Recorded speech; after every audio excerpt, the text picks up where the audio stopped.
Señor, reconocemos que estamos en tu presencia. Señor, yo esta mañana reconozco mi debilidad delante de ti. Espero que cada uno de nosotros, Señor, podamos venir delante de ti con nada, que simplemente sea los méritos de nuestro Señor Jesucristo. Que es a través de Él, Señor, que te adoramos. Que es a través de Él que tenemos acceso a tu trono. Y es, Señor, mi oración esta mañana, Señor, que tú me ayudes a mí a exponer este pasaje. Que todo, Señor, lo que se ha dicho, Señor, lo que es tuyo permanezca, y lo que no sea, Señor, bórralo de los oídos, Señor. Que te plazca usar la palabra predicada en esta mañana para tu gloria y para tu honra. Amén. Puede sentarse. Como bien dije, es un privilegio para mí estar aquí. Yo soy Héctor Candelaria y soy uno de los 5 pastores de esta congregación, Iglesia Bautista Ciudad de Dios. Y simplemente es un privilegio poder estar aquí y exponer la palabra predicada.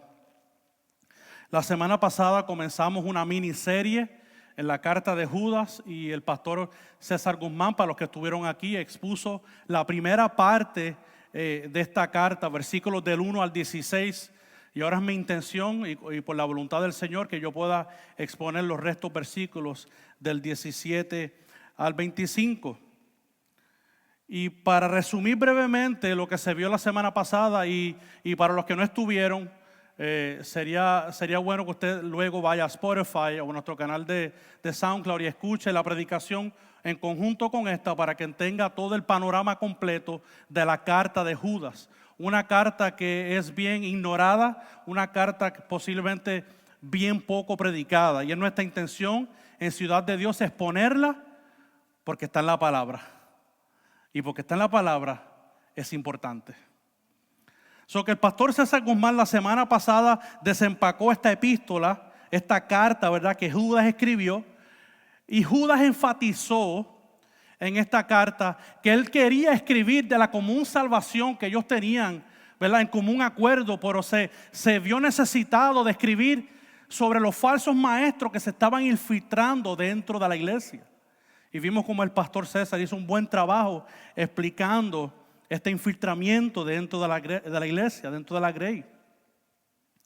También vimos cómo se enseñó a esta iglesia a la que Judas, o estos creyentes que Judas le escribió, los resultados de estos falsos maestros. Allá Judas les trajo el Antiguo Testamento y le enseñó que así como Dios juzgó a Sodoma y Gomorra, como Dios juzgó algunos acontecimientos sobre los ángeles caídos, sobre Israel que fueron infieles a Dios, asimismo Dios traerá castigo y un juicio eterno a todos aquellos que corrompen el evangelio de Jesucristo. De igual forma, el pastor César nos explicó el perfil de un falso maestro y el perfil de uno que predica el verdadero evangelio. Que vuelvo y le digo, es muy poco lo que yo puedo traer en esta mañana, porque no puedo traer todo el texto, pero vaya, y si no lo escuchó, le invito a que escuche esta predicación en nuestros canales de Spotify o de SoundCloud. Y para hacer la obra que a mí se me ha encomendado en esta mañana, yo quisiera que busque su Biblia en la carta de Judas, versículos del 17 al 25. Y para guardar reverencia a la palabra del Señor, ¿por qué no se pone de pie conmigo? 17 al 25. Si lo tienen, pueden decir amén. Amén. La palabra del Señor dice de la siguiente manera: pero vosotros, amados, acordaos de las palabras que antes fueron dichas por los apóstoles de nuestro Señor Jesucristo, quienes os decían: en los últimos tiempos habrá burladores que irán tras sus propias pasiones impías.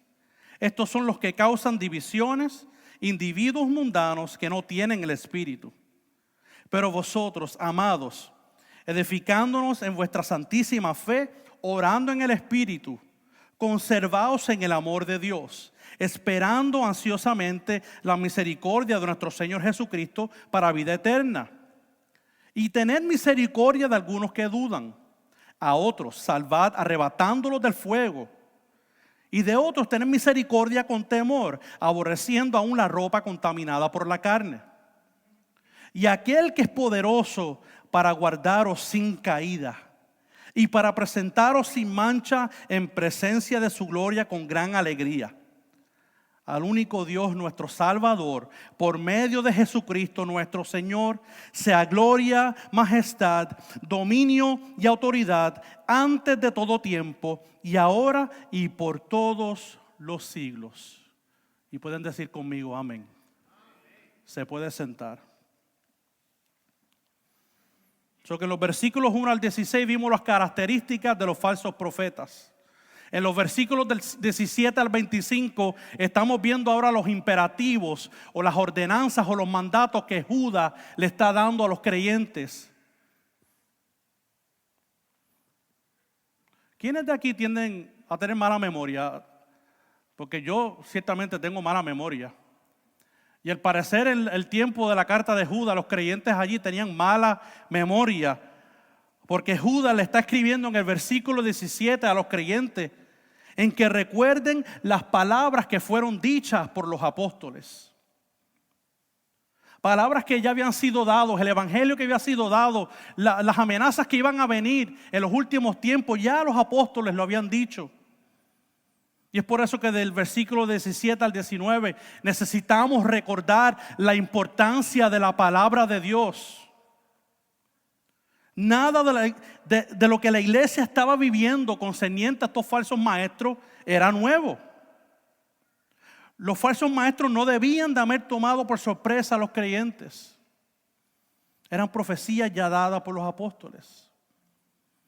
Y me interesó el comentario de Peter Davids que él hace, que los creyentes en esta época estaban pasivos a tales enseñanzas. Y eso me parece que lo podemos ver claro en el pasaje.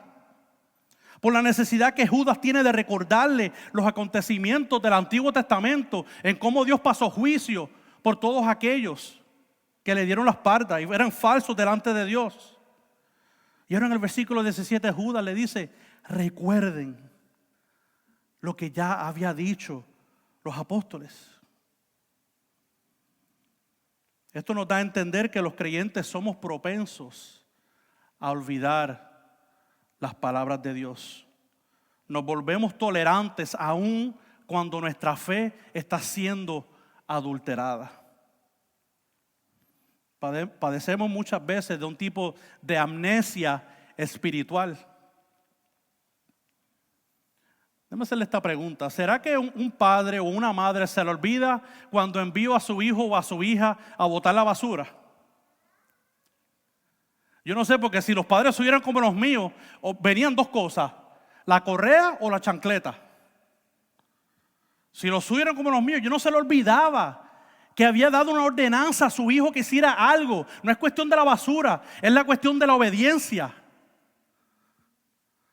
¿Y por qué nosotros no somos igual de celosos cuando la verdad del evangelio está siendo adulterada?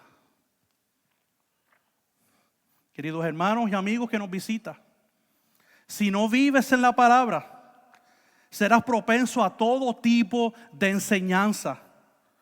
Te encontrarás diciendo amén a cualquier cosa que te digan desde aquí, aún a lo que yo te pueda decir aquí al frente. Tenemos que tener cuidado, tenemos que recordar la palabra. Los versículos 18 y 19 nos explican qué fue lo que los apóstoles dijeron de estos falsos maestros. Si tiene su Biblia, vaya al versículo 18 y 19, donde dice: quienes os decían en los últimos tiempos habrá burladores que irán tras sus propias pasiones impías. Estos son los que causan divisiones, individuos mundanos que no tienen el Espíritu. No es que puede ser que tengan el Espíritu, es que no tienen el Espíritu. Y de este pasaje del 18 al 19 he sacado 3 elementos importantes que yo creo que debemos de recordar. El primero es el tiempo, el segundo es el carácter y el tercero es el estilo de vida. Hermanos, es necesario que en este año 2019 nosotros no creamos que en el año 2000 o en el año 2019 empezaron los últimos tiempos. Los últimos tiempos comenzaron cuando Jesús se encarnó en la tierra. Venimos viviendo los últimos tiempos de hace casi 2000 años. Las cosas que ocurren hoy no son nuevas. Vienen siendo arrastradas desde el tiempo de Cristo. Y Cristo y sus apóstoles nos están diciendo: en los últimos tiempos acontecerá que vendrán personas predicando un falso evangelio. O sea que el tiempo es importante. El tiempo no comenzó con el Y2K en el año 2000, si usted se acuerda, o si tenía la edad todavía, donde las computadoras se iban a destruir, donde los bancos se iban a vaciar, donde todo iba a terminar en cero. Hay destrucción total. No, hermano. En la carta de Judas, él está diciendo: estamos viviendo los últimos tiempos ya. So que esta actitud de estos falsos maestros es normal. Y va a seguir aconteciendo hasta el regreso del Señor Jesucristo. Y por eso es que Cristo ha dejado su iglesia, que es la que predica, es la que tiene el baluarte de la verdad, la que predica el verdadero evangelio.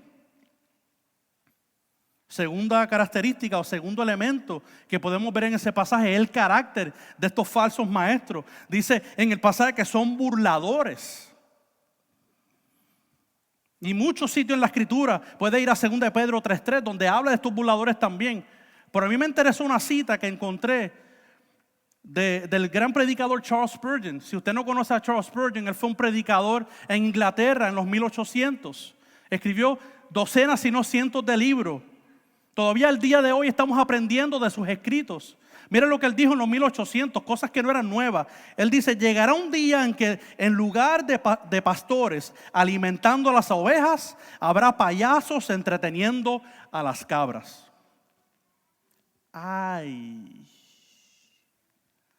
En su época, el pragmatismo no es algo nuevo de hoy. El pragmatismo estaba en la época de Spurgeon y él estaba viendo dónde la iglesia se estaba desviando de la verdad. Me pareció muy interesante esa cita. Y estos burladores que vemos aplastan el nombre de Cristo y se vuelven ellos el centro de atención. Si usted se fija, todo es para ellos. La gente le hace círculos a ellos porque el centro de atención es ellos. El tercer elemento es su estilo de vida, que dice que son pasiones impías, mundanos, que no tienen el Espíritu.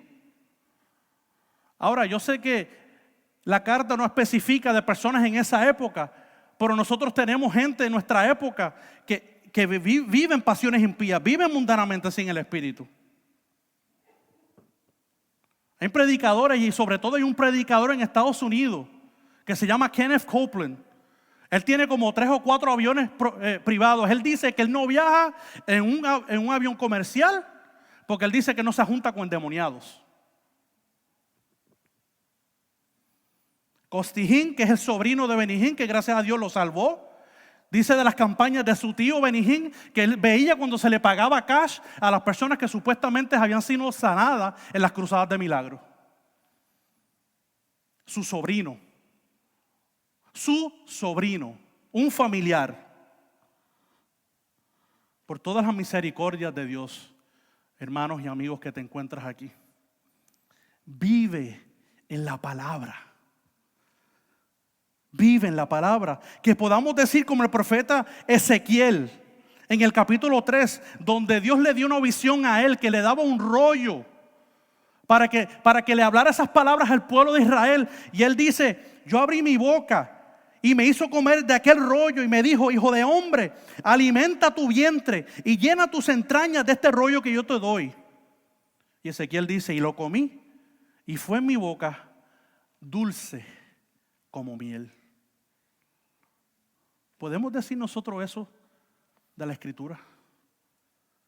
¿Es la palabra para ti dulce como la miel, como decía Ezequiel? Si no te alimentas con ella y no te sabe dulce como la miel, podrás ser propenso a caer en las garras de estos falsos maestros. No dejes que te tomen por sorpresa. Y de hecho, la iglesia tiene una gran responsabilidad, además de recordar la palabra de Dios. Los creyentes deben de conservar el amor de Dios entre los hermanos, el amor mutuo entre los hermanos en la iglesia. Mientras los falsos maestros están haciendo escante, la manera que nosotros evitamos esas cosas es que seamos edificados los unos y los otros. Para eso es la iglesia. Y Judas nos está diciendo aquí en esta carta que una de las maneras que nosotros nos edificamos mutuamente es a través de la palabra. Somos edificados, esos son en los versículos 20 al 21. Somos edificados por el crecimiento en nuestro entendimiento de la palabra de Dios. Fíjense que todo lo que nosotros creemos, todo lo que está en esta palabra de principio a fin, lo creemos porque fue el fundamento que los apóstoles predicaron a la iglesia en su época, y el fundamento era Cristo. Cristo es ese fundamento. Y el versículo 3 de Judas dice que nuestra fe fue dada una vez y por todas. Esto quiere decir que no hay nada nuevo que debemos de añadirle a la Escritura. Ninguna revelación es nueva, nada que haga falta porque está en la Escritura. Pero sí nos dice que es necesario crecer en ella, crecer en el conocimiento de ella. Cuanto más conocemos a Dios, menos propensos somos de desviarnos de las verdades que se nos han sido enseñadas. Pero muchos han caído en la trampa, y escúcheme bien lo que le voy a decir. Algunos han dicho, nosotros no queremos saber de doctrina. Yo no sé si usted ha escuchado eso, pero yo me crié donde la palabra doctrina era una palabra casi mala. No se podía decir. No, aquí nosotros no predicamos doctrina. Pues déjeme decirle que la palabra doctrina lo único que significa es enseñanza. Eso es todo. El que se para aquí un domingo a predicar está predicando doctrina. Puede ser buena, puede ser mala, pero está predicando doctrina. Por alguna razón se le ha cogido miedo a esa palabra.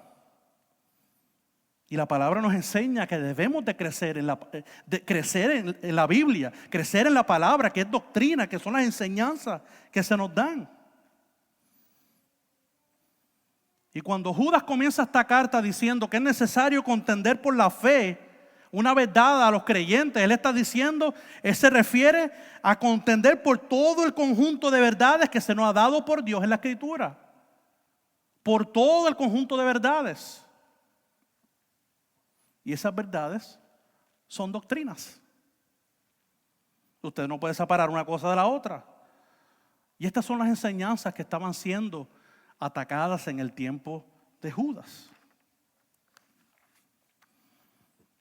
Yo me puse a buscar un poco de información porque yo quería saber de dónde vino este pensamiento que se entró a la iglesia, que dijo que no había que pensar mucho, no había que usar la inteligencia, no había que usar la razón. Yo me puse a buscar y encontré un artículo del pastor Sugel Michelén. Y él hace un artículo muy elaborado y yo traigo solamente un fragmento de lo que él dice ahí. Él dice que este tipo de pensamiento comenzó con los avivamientos a mediados de los 1800. Y mira lo que él dice. Sin quererlo, estos movimientos promovieron un evangelismo subjetivo y emocional, en contraposición a un evangelismo doctrinario objetivo. A medida que pasaba el tiempo, el evangelismo se concentró en campañas que no requerían predicadores teológicamente bien equipados, sino más bien buenos comunicadores que supieran cómo atraer la atención de las masas y moverlos a tomar una decisión por Cristo. Él sigue diciendo, muchos hoy día ven la fe como un acto ciego de la voluntad, la decisión de creer algo independientemente de la razón, ignorando la falta total de evidencia para lo que se cree. Yo sé que yo dije un montón de cosas ahí.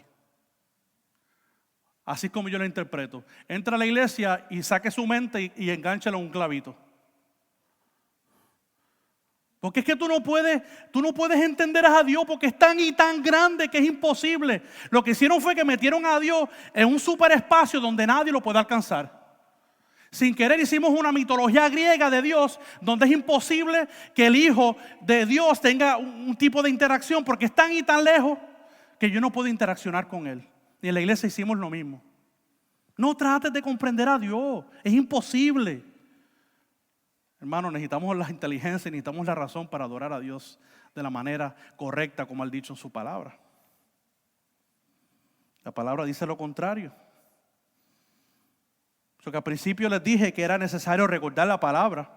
Ahora Judas nos dice que debemos de crecer en esta palabra. Necesitamos la razón, el entendimiento. La edificación ocurre cuando usted conoce las verdades de Dios y le hace crecer no solamente en su conocimiento, pero también en su crecimiento espiritual. Es por eso que el discipulado es tan importante. Un hermano puede discipular a otro siendo edificado.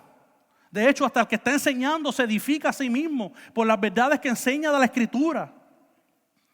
El sábado, ayer, las damas se juntaron para poder crecer en la gracia y poder crecer en el conocimiento. Estaban siendo edificadas cada una de ellas. El edificarse el uno al otro es parte de ser la iglesia de Jesucristo.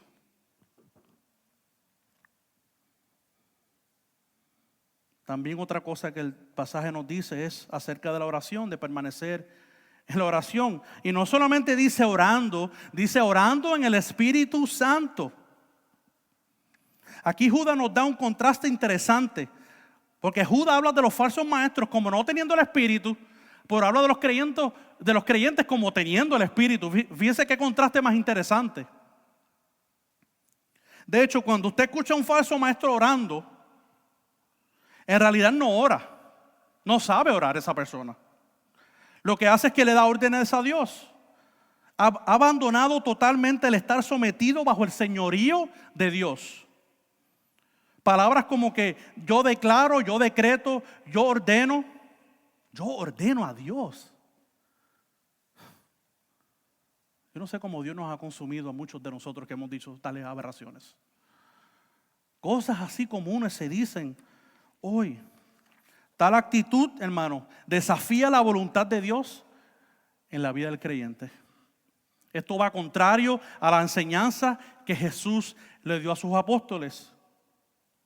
¿Acaso Jesús, allá en el Evangelio de Mateo, no enseña a sus apóstoles a cómo deben de orar?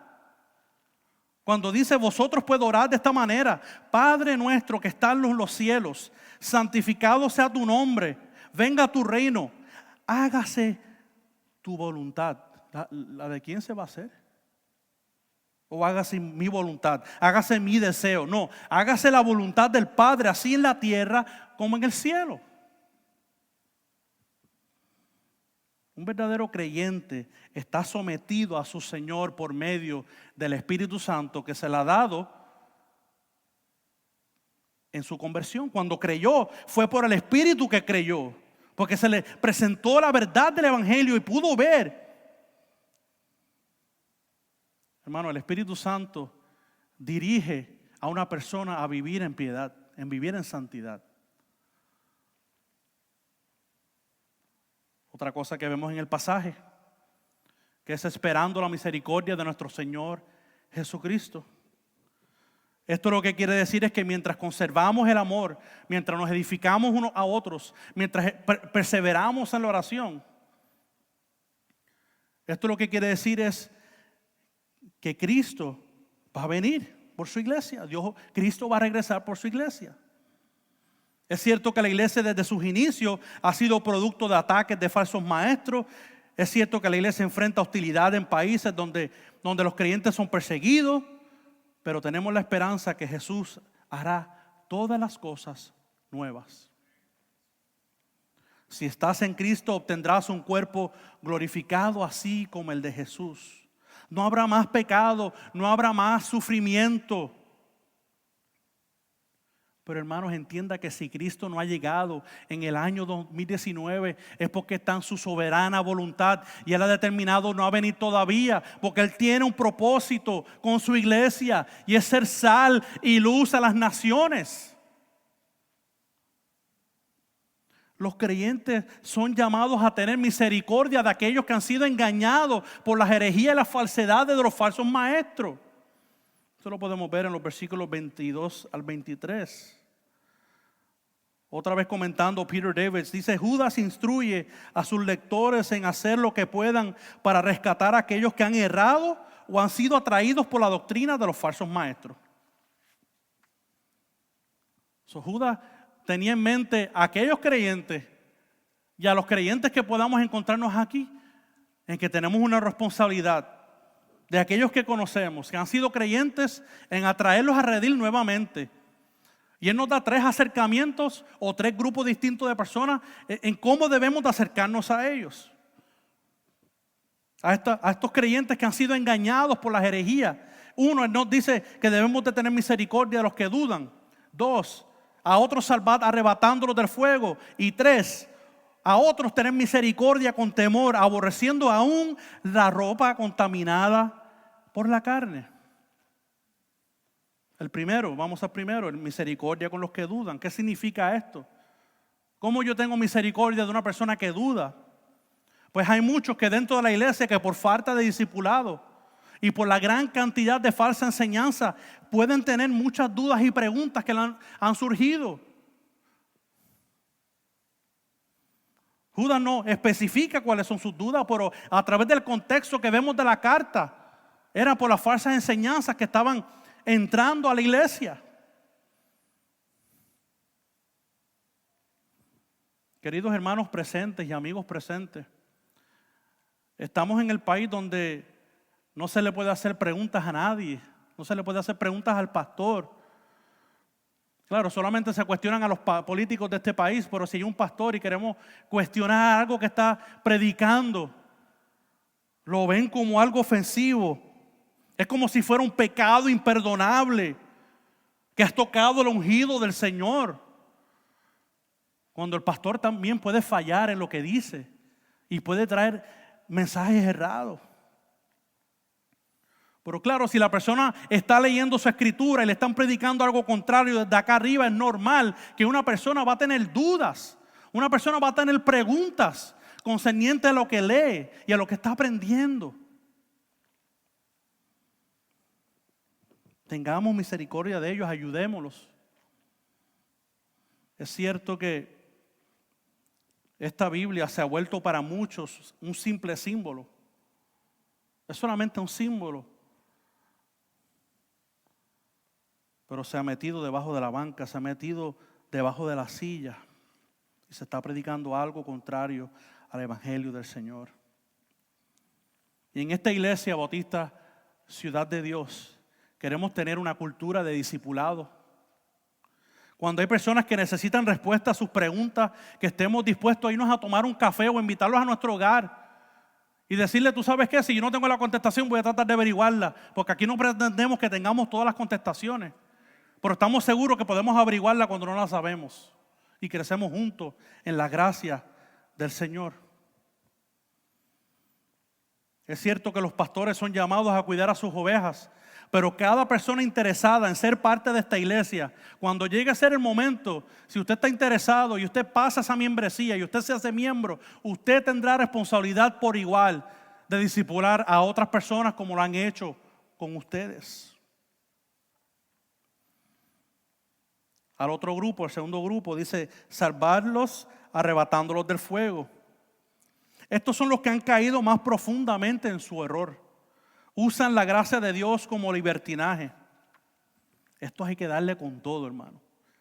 Usted conoce a alguien que en un momento dado estaba en el camino recto y está jugando con fuego y ceniza. Usted arrebátele de las manos del enemigo. Tenemos responsabilidad. Estamos llamados a luchar por sus vidas. No podemos ser pasivos. No podemos ser pasivos. Necesitamos ayudarle a entender el peligro espiritual en que ellos se encuentran. A otros tener misericordia con temor, aborreciendo aún la ropa contaminada por la carne. Aquí Judas en este versículo está aludiendo al Antiguo Testamento en Zacarías, cuando Zacarías ve una visión de Josué con sus vestiduras sucias delante de un ángel. Y claro, yo no pretendo aquí traer todo el contexto, pero brevemente, Josué estaba exiliado en Babilonia y tenía sus vestiduras sucias. Y lo que podemos ver en ese pasaje es que esas vestiduras sucias representaba la vida del pecado que él llevaba en este lugar. Posiblemente en el tiempo de Judas Hubo algunos que cayeron tan profundo en su error que él estaba exhortando a los creyentes que aborrecieran el estado en que estas personas estaban. No tuvieran nada que ver con ellos. Aquí Judas no está hablando de aborrecer a la persona, está hablando de aborrecer el estado que se encuentran. Porque Dios nos llama a amar a nuestros enemigos. Tenemos que amar aún a nuestros enemigos. Pero el estado de estas personas es de tal magnitud que no debemos de tener nada en común con ellos. Pero ¿qué usted puede hacer? Orar por ellos. Han caído tan y tan profundo que está fuera de su alcance. Simplemente se han ido de lleno. Pero ¿saben algo? Por aún ellos pueden ser rescatados. Aún ellos pueden ser librados de las manos del enemigo. Somos llamados a tener misericordia, a temerles por orar por ellos. Hay que dejar que Dios haga con ellos como ha determinado que va a hacer. Usted preguntará, pastor, ¿qué tiene que ver todo esto conmigo? Bueno, yo creo que desde el principio yo le he dicho que tiene que ver con usted, pero se lo repito por si se lo olvida, porque como estamos viendo la Escritura es necesario que nos acuerden las cosas. Por eso es que nosotros predicamos el Evangelio domingo tras domingo, porque necesitamos que nos recuerden el Evangelio. Esto tiene que ver mucho con usted y conmigo, hermano, porque Dios nos ha dado una responsabilidad como iglesia. Nos ha ordenado a uno a recordar la palabra, a conservar el amor entre los hermanos, y nos ha llamado a tener misericordias con los que caen en error. Pero la conclusión de todas estas cosas, yo no quiero que usted salga de aquí pensando que esto todo depende de usted. Porque Dios en la palabra es claro, el hombre tiene una responsabilidad, pero Dios es soberano. En conclusión, todo depende de la soberanía total de Dios. Dios nunca nos ha dejado solos en nuestro caminar cristiano. El que nos ha ordenado hacer todas estas cosas por medio de esta carta, nos ha dicho en el versículo 24 que Él nos guardará sin caída. Aun cuando parece que todo está perdido, si verdaderamente, hermano, si tú eres un creyente transformado por el Evangelio de Jesucristo, por más bajo que hayas caído, por más bajo que puedas estar, Dios ha prometido guardarte sin caída. Y es interesante porque la carta de Judas empieza y termina de la misma forma. Vaya ahí un momento.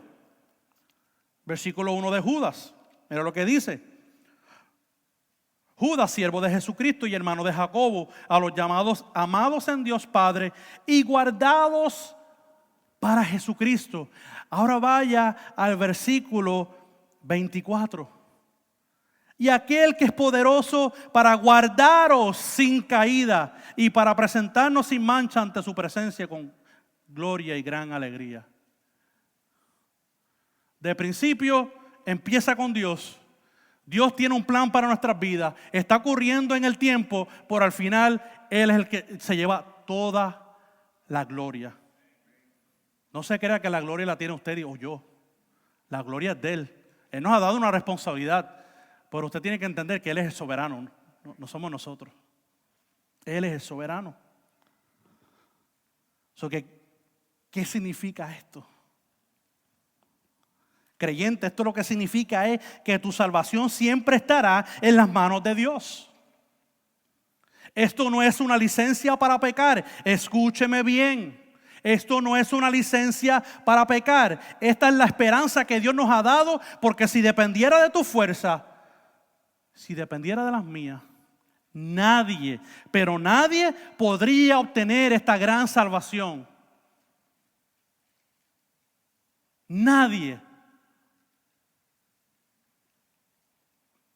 Y esta salvación es tan costosa que Dios Padre tuvo que enviar a su único Hijo unigénito a sufrir por nosotros.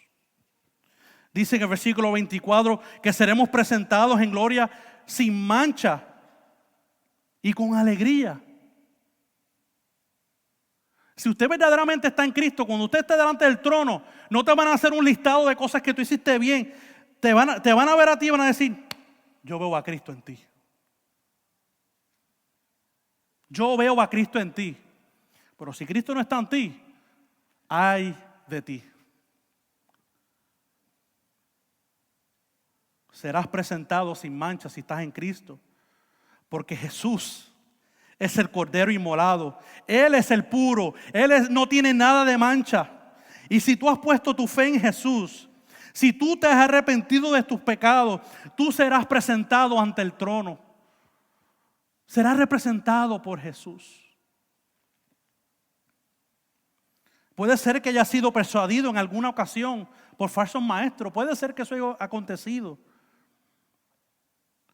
Pero si verdaderamente estás en Cristo, Dios te va a traer. Y nosotros, la Iglesia Bautista Ciudad de Dios, estamos aquí para declararte el verdadero evangelio. Si una vez estabas en el camino recto, en el camino de verdad, y te has ido de tu senda, te has ido para el lado, quiero decirte que Dios enderezará tus pasos. Dios enderezará tus pasos, porque Él es el que te guarda.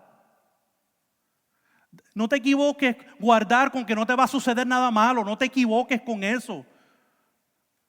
Tú vas a dar 1000 tropezones en la vida o 1000 millones de tropezones y Dios todavía sigue guardando tu vida. No existe tal cosa como que yo fui salvo hoy y mañana ya no soy, y otra vez soy salvo y ya mañana no soy salvo otra vez. ¿Quién puede vivir con una esperanza de tal manera? No. Si eres salvo, tu vida será demostrando frutos de arrepentimiento. Podremos ver una vida transformada si verdaderamente eres salvo. Que estás dando tropezón y te levantas y te caes y te levantas, sí. Porque no todos dan frutos por igual, pero estás dando frutos. Pero si tú no eres salvo y si tú no eres creyente, también será demostrado por una vida que tú tengas lejos de Dios. Es evidente. Jesús dijo, por tus obras los conoces. Pero nosotros los queremos hacer creyentes sin haber visto sus obras.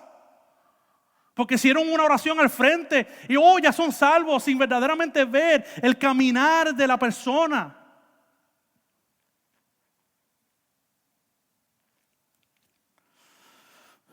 ¿Están conmigo? Amén.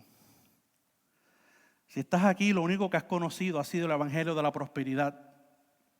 Ni siquiera has creído en el verdadero evangelio de Cristo. Quiero decirte que tu vida corre peligro. Tu vida corre peligro porque como único serás presentado puro y sin mancha delante de Dios, será por medio de los méritos de Jesús. Tenga en cuenta que sí somos salvos por obras, pero no las suyas ni las mías, son las de Jesús. Es por pura gracia. Tus obras no pueden comprarte nada. Como único puede ser restaurado delante del Padre es que vengas en fe y arrepentimiento delante de los pies de Cristo. Que reconozcas al único que puede salvar tu alma. Aunque parezca que estamos en un tiempo malo, Dios restaurará y Dios librará a sus hijos del error más profundo. Y por eso es que Judas, ya terminando su carta, termina con un acto de adoración delante de él. No está diciéndole a los creyentes allá en el tiempo, ay, ahora lo están haciendo bien, qué chévere. No, él termina un acto de adoración a Dios. Porque él sabe que de principio a fin la salvación de los escogidos está en las manos de Dios. Y nadie nos podrá arrebatar de su mano. Y yo quiero que para terminar esta prédica de hoy, para terminar esta serie, por favor póngase de pie un momento conmigo. Y usted me ayude a leer estos últimos 2 versículos. Y si verdaderamente usted lo cree, léalo conmigo. Y si usted no lo cree, quédese callado. Pero mire cómo Judas termina esta carta, reconociendo que aún dentro de nuestra responsabilidad, Dios está encargándose de nuestras vidas a los que somos creyentes fieles ante Él. Vamos a empezar a leer en el 24 y concluimos el 25, los 2 versículos. Por favor, léalo en voz alta conmigo. Quiero escucharlo, léalo en voz alta conmigo. Y aquel que es poderoso para guardaros sin caída y para presentaros sin mancha en presencia de su gloria con gran alegría. Al único Dios, nuestro Salvador, por medio de Jesucristo, nuestro Señor, sea gloria, majestad, dominio y autoridad antes de todo tiempo, y ahora y por todos los siglos. Amén. A Dios sea la gloria. Padre bendito y Padre amado, gracias por tu palabra. Gracias, Señor, porque, Señor, tu palabra es clara. Tu palabra nos guía a toda la verdad. Permítenos, Señor, vivir en ella para que seamos librados de la falsedad del enemigo, reconociendo, Señor, que tú la usas para santificar nuestras vidas. Tú las haces para que permanezcamos en ti, para que permanezcamos en tu verdad, en glorificarte de la manera que tú has, Señor, de la manera que tú has dicho en tu palabra. Que de la única forma que podemos venir delante de tu trono es reconociendo lo que tú has dicho en tu escritura, no por invención humana, no por filosofías humanas, sino por lo que tú has dicho, Señor. Señor, si hay alguien aquí hoy, Señor, que ha venido de un falso evangelio, que le han dicho una cosa que no es tu evangelio, Señor, que podamos tener misericordia de esa persona y que tú, Señor, seas librando a esa persona de las garras del enemigo. Que si a ti te place, sea escuchando el evangelio, sea escuchando, Señor, lo que tú has hecho en la cruz del Calvario y mientras estuviste vivo aquí obedeciendo a tu Padre, y que esa vida puede ser de ellos también. Ayúdanos, Señor. Ayuda a Ciudad de Dios que seamos una iglesia ejemplar.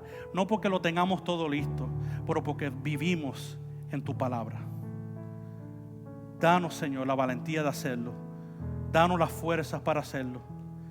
Y sabemos que al final tú eres quien nos guarda de todo. Y toda la gloria, y todo el dominio, y toda la potestad es tuya por los siglos de los siglos, Señor. A ti toda gloria.